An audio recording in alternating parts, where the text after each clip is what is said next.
দেখুন, ভালোর তো নিশ্চয়ই লেগেছে, কারণ এটা অন্তর থেকে করেছি।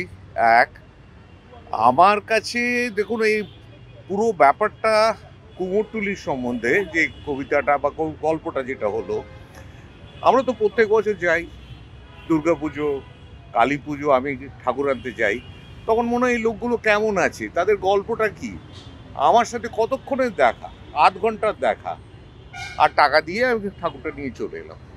মনে হয় এরা কেমন আছে, কোথা থেকে এসছে, এদের ইতিহাসটা কি। তো এটা নিয়ে একটু রিসার্চ করা হয়েছে, কয়েকজন করেছেন, আর আমাকে বলেছেন ভাষ্য পাঠ করতে। আমি পেশায় একজন ডাক্তার, আমি অ্যাপোলো হাসপাতালের গাইনি বিভাগের ডাইরেক্টর। আমি মনে করি ভগবান আমাকে একটা গলা দিয়েছে আর অপারেশনের হাত দিয়েছে, আর কিছু দেয়নি।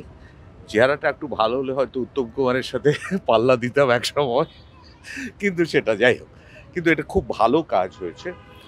আমি এটা করে খুবই, মানে বলতে পারেন ভেতর থেকে আমার একটা তৃপ্তি এসছে যে আমি একটা কিছু ভালোর সাথে যুক্ত হতে পেরেছি।